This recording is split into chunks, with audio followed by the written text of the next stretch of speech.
tempat yang dianggap paling surga di muka bumi adalah rumah tempat kita pulang, ternyata kekerasan rumah tangga menyebabkan 12.000 korban sepanjang Januari sampai Oktober di Indonesia.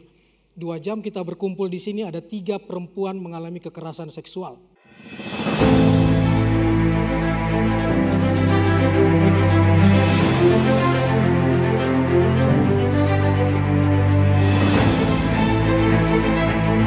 Tahun 2023 ada 6 peristiwa kriminal dan kehilangan yang sangat luar biasa dan mewarnai media kita.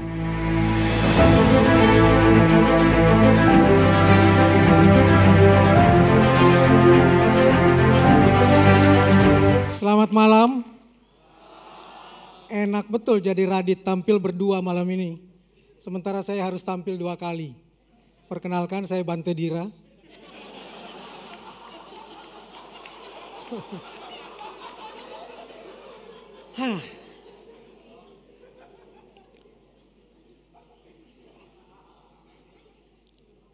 Bante, mau nemani saya?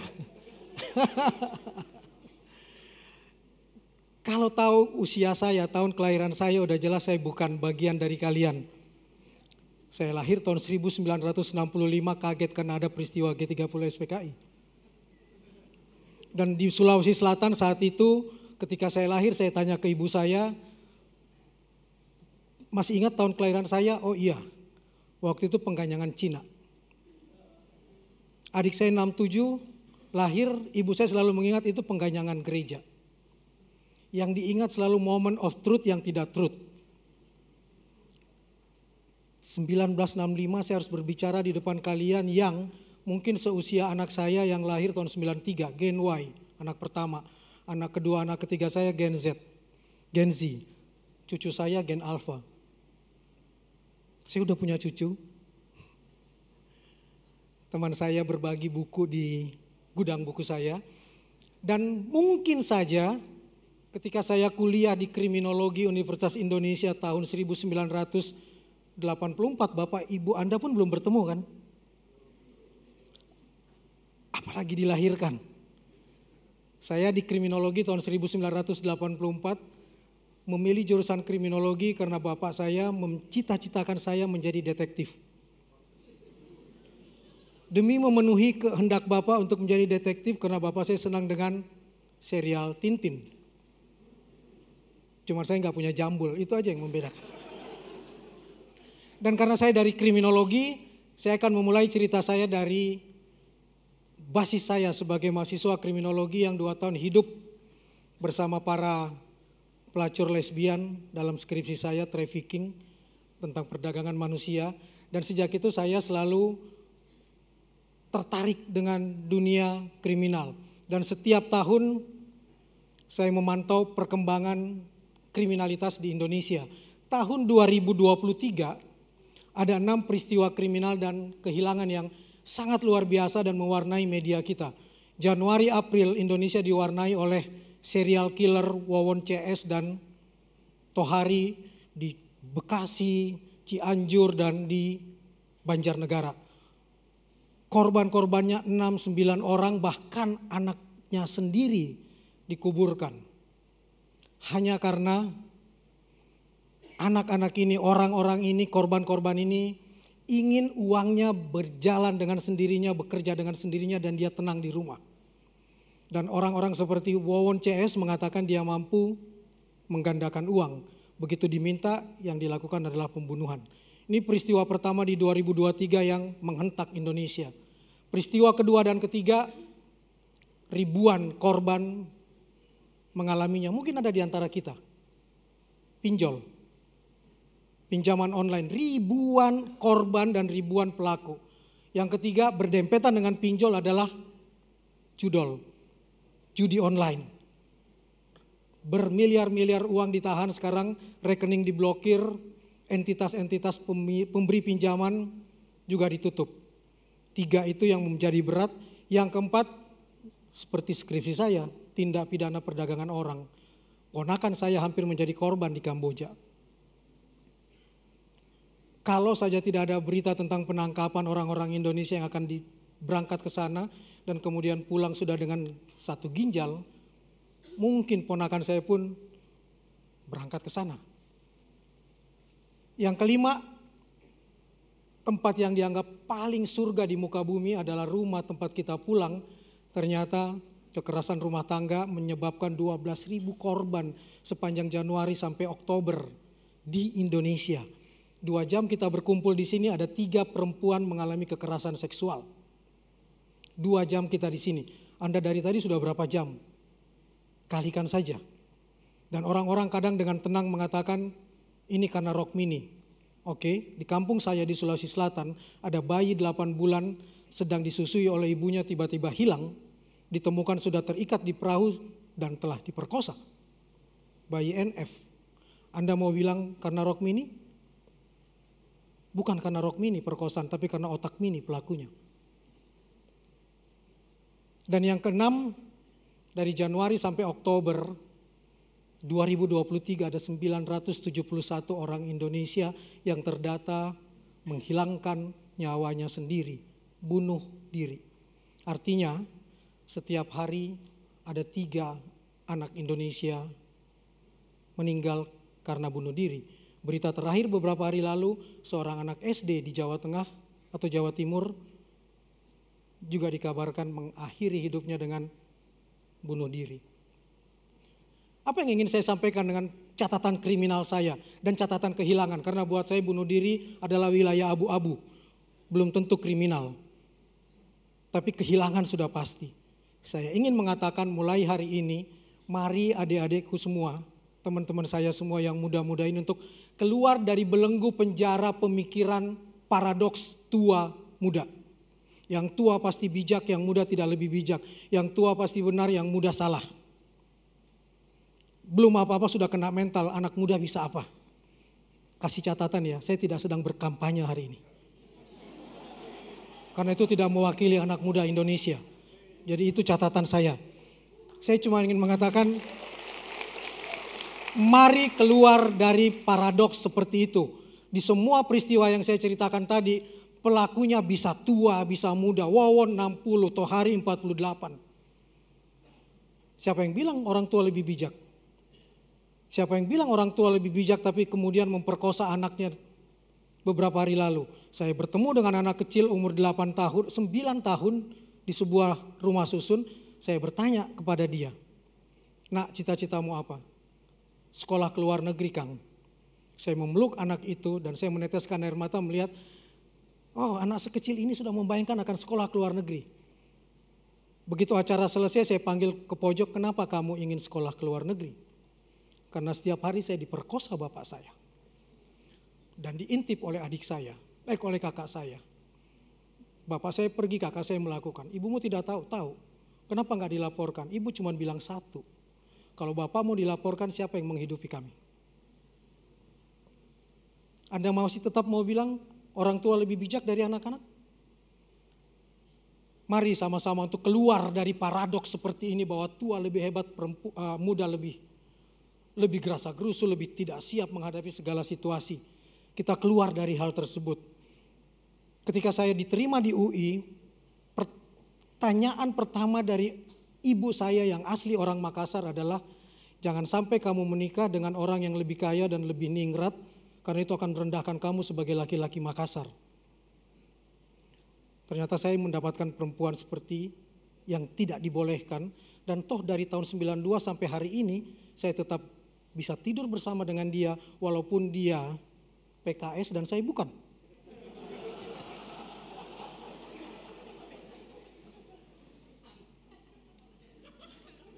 Pilihan presiden kami beda, bahkan pilihan ketua senat mahasiswa kami beda waktu kami kuliah. Tapi ternyata 3 buah hati saya tetap hadir. Mudah-mudahan 1 dan 3 tidak berkolaborasi nantinya.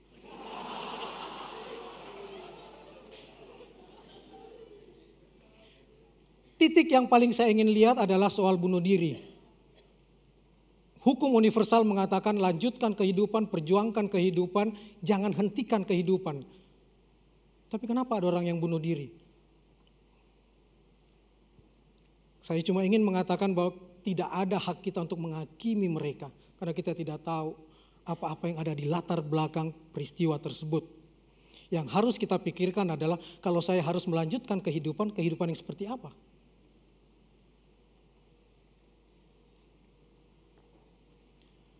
Beruntung orang-orang yang masih punya ruang gelap dalam hatinya, masih punya ruang gelap di kamarnya, sehingga masih bisa melihat satu titik terang cahaya. Masih bisa menyusun action plan untuk menjadi apa, masih bisa bermimpi akan menjadi apa suatu hari. Tapi hari ini dengan 5 exabyte data sehari,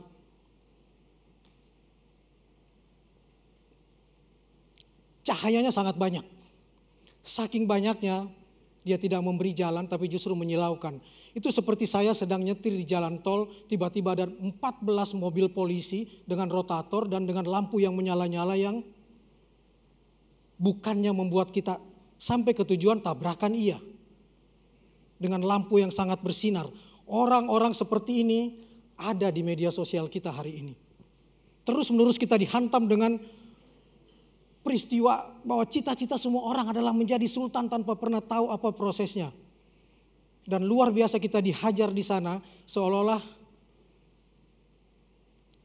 saya paling tidak berdaya. Kalaupun saya harus berdaya, saya harus seperti mereka. Sehingga bagaimana caranya harus seviral mereka. Belum tentu itu cita-cita kita. Betapa bangganya kita dengan jumlah follower yang luar biasa. Bahkan dengan bangga mengatakan, saya jadi konsultan di satu perusahaan yang mengatakan, Jokowi saja saya follow dan menjawab. Ini direktur saya kok nggak susah banget dihubungin. Dia nggak tahu berapa banyak admin di sana. Nanti tanya jawabannya berapa banyak ke Rocky Gerung habis ini. Dan belum tentu juga dia mengenal kita. Kita bangga betul dengan sosok-sosok gaib yang ada di media sosial. Yang kita bangga betul, saya ternyata di follow oleh Jello, saya di follow oleh anggota, waduh saya nggak hafal semua anggota K-pop. Walaupun saya penonton JKT.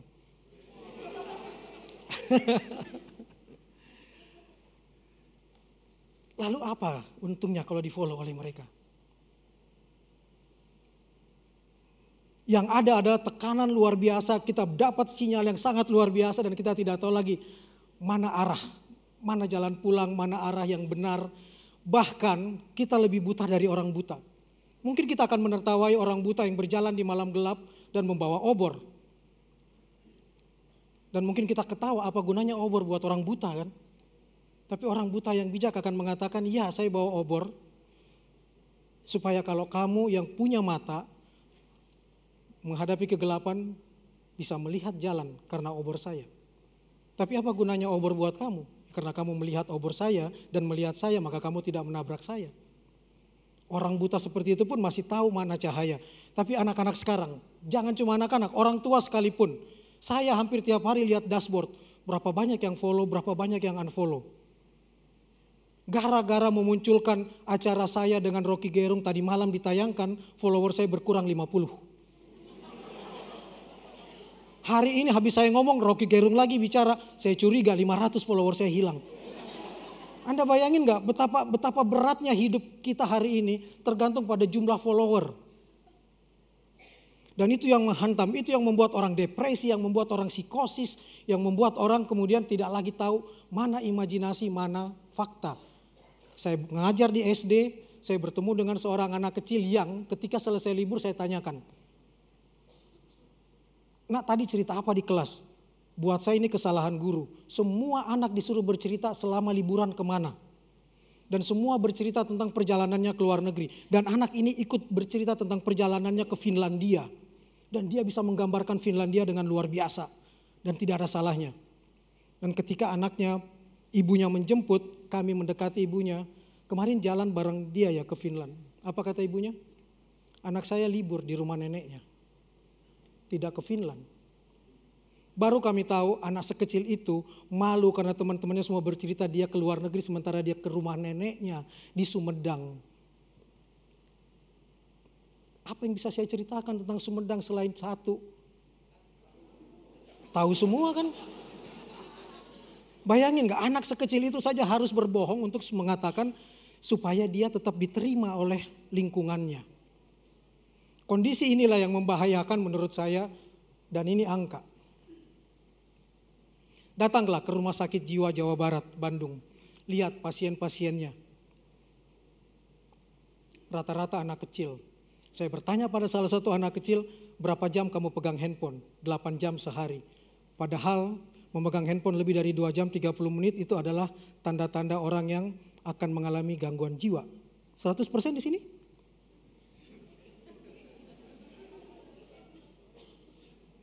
Mereka 8 jam. Dan saya ingin menciptakan drama seperti di Indonesia Lawak Club.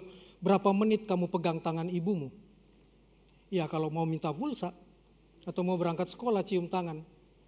Wow, kalau handphonemu mati bisa di-charge? Bisa. Ibumu mati bisa di-charge? Enggak.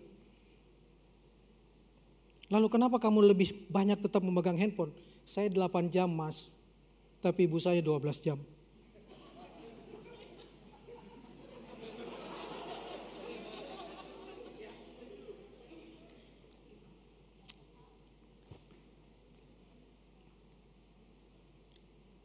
Saya ingin mengatakan mari hari ini kita merayakan kehidupan kita, mari kita melanjutkan kehidupan kita dengan jangan pernah mau dikendalikan oleh pikiran paradoks tua muda. Yang kedua, jangan pernah mau diatur oleh opini publik. Penyakit terbaru hari ini adalah FOPO, Fear of Public Opinion. Kalau opini publik mengatakan, saya kalau menikmati musik sedang dingdung apapun musik, sekencang apapun musik saya diam. Saya menikmatinya dengan tenang dan kemudian mencoba menangkap liriknya. Karena saya lebih menikmati lirik daripada bunyinya. Saya pasti akan ditertawakan oleh orang. Kang Maman, goyang dong. Saya nggak bisa goyang. Kalaupun saya goyang nggak ada yang melambai di atas kepala saya, rambut saya nggak akan bisa goyang juga. Lalu saya harus tersiksa di tengah orang-orang yang berjoget, yang headbang dan lain sebagainya. Dan saya diam lalu saya harus juga ikut goyang. Bisa pulang semua orang kalau melihat saya goyang. Jangan pernah mau terjebak dalam public opinion, apalagi di media sosial. Polisi skena. Dahsyat betul. Kalau kita berbeda sedikit dengan publik, gila, kena mentalnya nggak ketulungan. Ketika hari ini saya mengatakan, sebelum naik ke atas panggung saya sebenarnya mengharap ada moment of truth. Malam ini kebahagiaan, set ketiga Ginting kalah 19-21 dari Brian Young Kanada. Gagal masuk final. Langsung saya cuma bilang, tetap semangat ya. Ini nih yang merusak bulu tangkis Indonesia. Udah kalah masih disuruh tetap semangat. Bilang dong PBSI revolusi. Saya jadi musuh publik hanya karena public opinion mengatakan bahwa kalau kalah hajar sampai mati. Bayangkan nggak, kalau kita nggak ikut seperti dia, wow, ketemu diehardernya artis-artis sekarang, ketemu diehardernya para sultan, habis kita. Mau diatur oleh polisi-polisi skena seperti itu.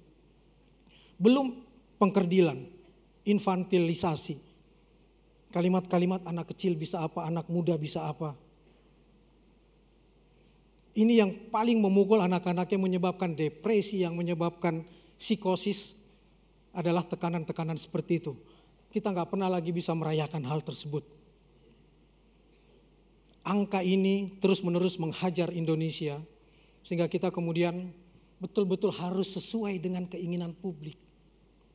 Polisi skena ada di sana, FOPO ada di sana, infantilisasi ada di sana. Siapa yang punya follower cuma 100-an? 100. Masih ada 3 orang, 1000-an. Ada yang pernah kaget followernya berkurang? Kenapa memfollow orang tersebut? Kenapa memfollow orang tersebut? Atau katakanlah, kenapa memfollow Rocky Gerung, kenapa memfollow Kang Maman misalnya yang memfollow saya? Karena suka. Suka apanya? Karyanya. Suka kutipannya. Anda mau diatur oleh kutipan saya? Hati-hati dengan kutipan. Betapa mudahnya orang mengatakan, Shakespeare mengatakan apa arti sebuah nama, titik. Lalu semua mengatakan itu. Dan semua percaya bahwa seperti itulah kalimatnya Shakespeare. Padahal kalimatnya masih koma kan?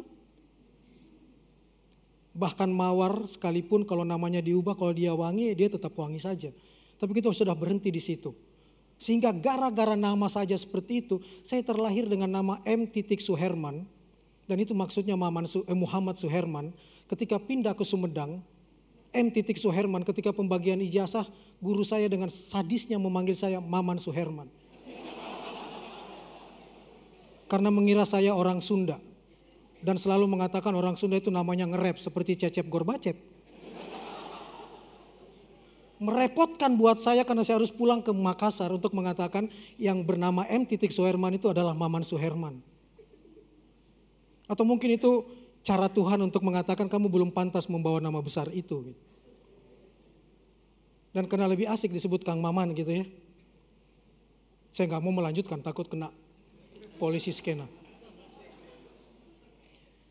Silakan mengikuti kutipan-kutipan saya, silakan mengikuti kutipan-kutipan Bang Rocky, silakan mengikuti kutipan-kutipannya Einstein yang mengatakan bahwa pemuda-pemuda yang luar biasa bekerja keras, pemuda-pemuda yang luar biasa mengejar masa depan biasanya berasal dari pemuda-pemuda yang cintanya gagal.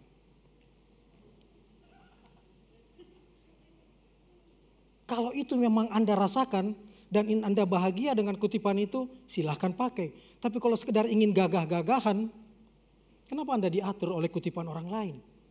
Kenapa Anda tidak menciptakan moment of truth Anda yang sepersekian detik, yang ternyata itu adalah kutipan yang datang dari diri Anda karena kata Ki Hajar Dewantoro tidak cuma kamu ngerti, tapi kamu ngerasa dan kamu ngelakoni juga. Orang selalu bertanya, teman-teman saya banyak di sini pegiat literasi, kok Kang Maman hobi banget sih ngirim buku? Karena sebuah moment of truth yang luar biasa membuat saya warm glow effect-nya naik, hormon dopamin saya naik. Ketika saya ke Sulawesi Barat, saya bertemu dengan sekumpulan anak-anak sedang berkeliling membaca buku dan saya mendekati anak yang tertua. Dari tubuhnya, dari wajahnya saya mengatakan ini pasti paling besar dan ini pasti komandan kelompok itu. Apa yang saya lihat? Anak kecil itu membaca buku cerita bergambar, terbalik. Cerita bergambar, terbalik. Saya cuma diam. Ketika yang lain pergi, sudah tidak ada orang, baru kemudian saya membalikkan buku itu. Setahun kemudian ketika perahu pustaka terbalik di sana, saya ke pinggir, bertemu lagi dengan anak itu dan anak itu langsung lari dan memeluk kaki saya dan kemudian mengatakan, masih ingat saya Om? Saya sudah lupa. Dia cuma mengatakan satu. Saya yang dulu baca buku terbalik.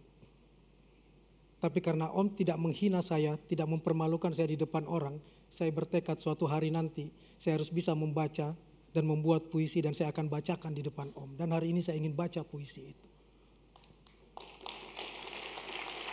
Moment of truth sekecil itu, itulah kutipan hidup saya.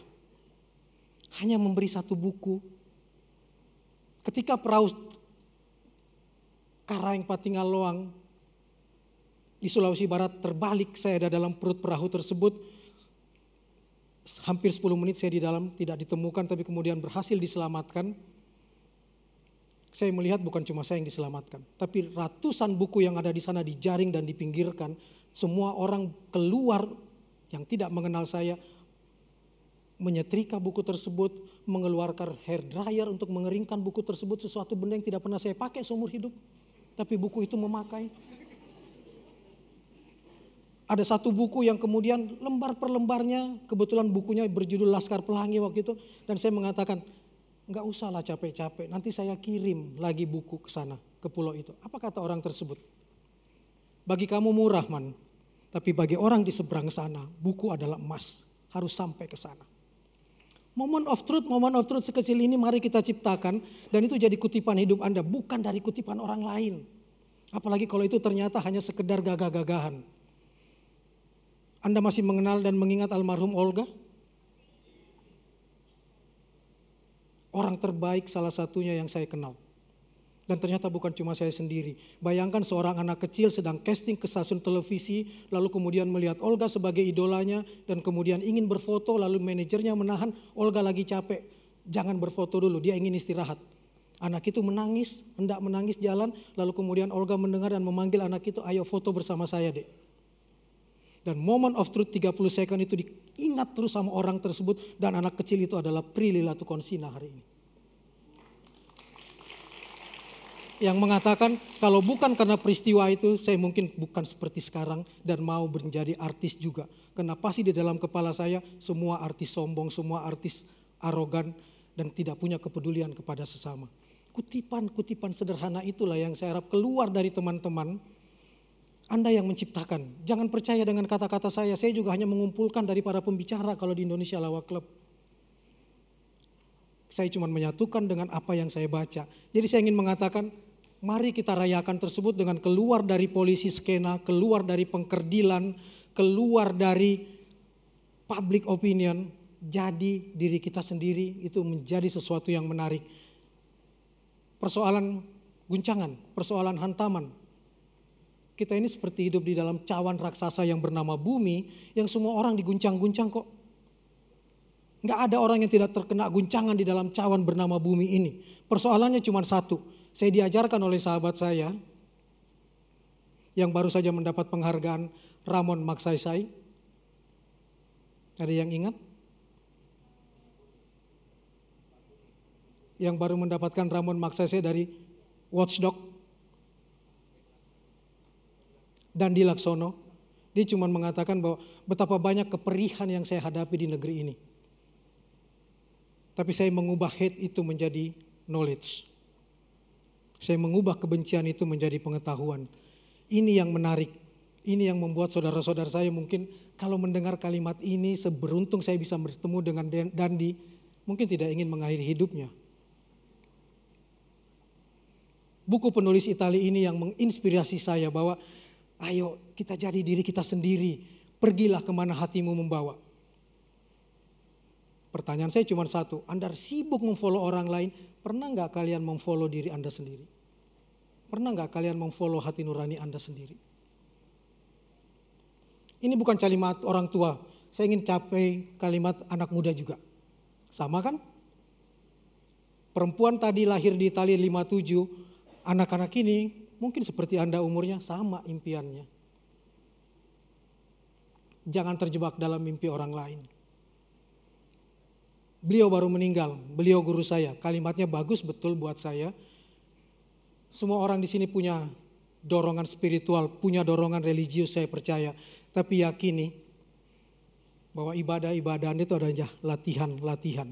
Praktek sesungguhnya adalah di dalam kemanusiaan. Dan yang paling inti di dalam kemanusiaan dan paling pertama adalah mencintai dirimu sendiri. Terima kasih. Saya Kang Maman. Mari menjadi anak muda yang berdaya sejak muda dan sebentar lagi akan dilanjutkan oleh orang yang selalu muda.